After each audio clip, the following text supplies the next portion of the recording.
Pada hari-hari itu muncullah Yohanes Pembaptis berkhotbah di padang belantara Yudea. Dia berkata, "Bertobatlah karena kerajaan sorga sudah dekat."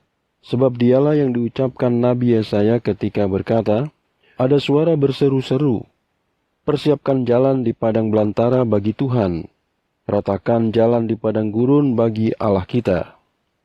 Dan Yohanes sendiri mengenakan pakaiannya dari bulu ontah dan sabuk kulit di sekeliling pinggangnya.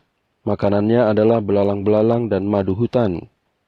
Kemudian orang-orang Yerusalem datang kepadanya, dan seluruh Yudea dan seluruh wilayah di sekitar Yordan. Lalu mereka dibaptiskan olehnya di sungai Yordan, sambil mengakui dosa-dosa mereka.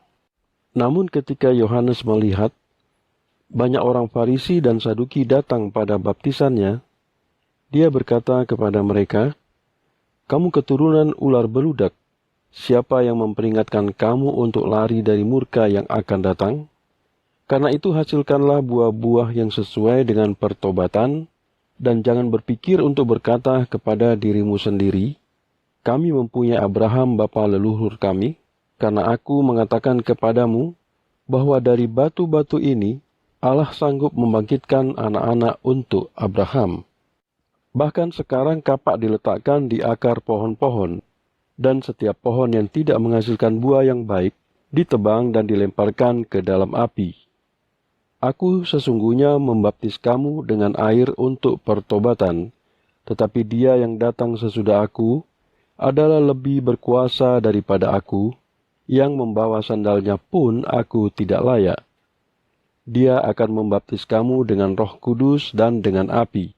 Alat penampi ada di tangannya, dan dia akan membersihkan tempat pengirikannya dan akan mengumpulkan gandum ke dalam lumbung. Namun dia akan membakar sekamnya dengan api yang tidak dapat dipadamkan." Kemudian Yesus datang dari Galilea ke Yordan kepada Yohanes untuk dibaptis olehnya.